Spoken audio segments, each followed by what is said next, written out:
Gillian, congratulations for UFC wins and 4 finishes. This must be a pretty exciting start for you to your career here. Oh yeah, it's absolutely huge, especially my first TKO in Canada, my home country, so it feels absolutely amazing. The crowd and the vibes out there were just incredible.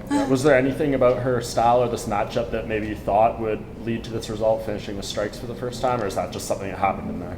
It's just something that happened in there. I'm honestly always hunting for the submission. I wanted to be able to display my ground and pound a little bit better during this fight, which I'm happy I got the chance to.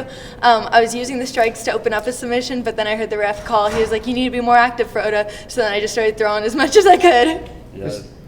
This is your first TKO victory. Do you learn anything about yourself with that tonight? I don't necessarily think so. I feel like no matter what, it's just going out there and performing.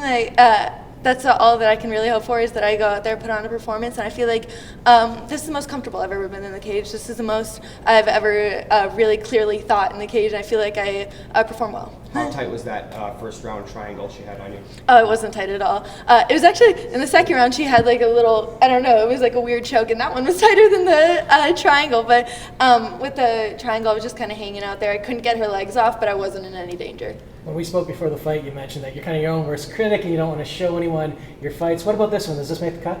I need to watch it. I need to see it. I don't know, it goes by in such a flash when you're in there. Like I said before, my only performance I've ever been proud of was my one against Molly McCann. I feel like this one, I definitely performed tonight. It's definitely up there. You did call a second round finish. You called submission. What does it feel like to get the TKO? And you kind of knew it was going to come on top, right? Yeah, I knew I was going to be on top. I knew I was going to be doing damage the whole time. And like I said, I'm always hunting for the submission, but to get a TKO, it's just, to be able to get out of there, it feels incredible. Jill, you landed that elbow and got a big cut on her. Did you notice that right away, obviously? And what does seeing damage like that do for your confidence? Oh, I noticed it in the first round when I got that big cut, and then the second round I cut her again, and it definitely gives you that confidence boost. You literally smell the blood and just go for the kill.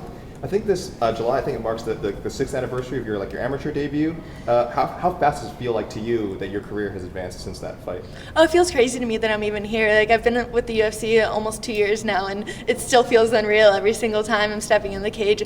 I'm 100% blessed to be up here, and I love this more than anything. This is literally my dream job, so just to be able to fight and get paid for it is insane to me. You have the most wins and finishes now in the history of this weight class. You're still pretty young, at 24. How do you think you want your career to progress? Like, do you feel like you want a top 10 opponent after this, or top 5?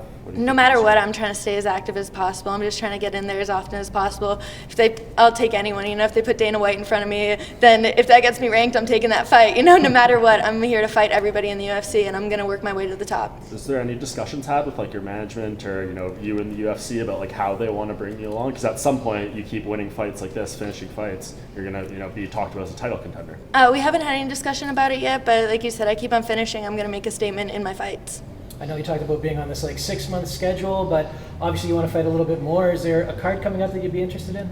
I haven't really looked into the future much, but 3 or 4 months and I'll be ready. That'd be the perfect timeline for me. 6 months is way too long for me. What about as far as dream locations that you want to compete in? Again, you finally got to get a fight in Canada. Is there any other places that you really, really want to fight in?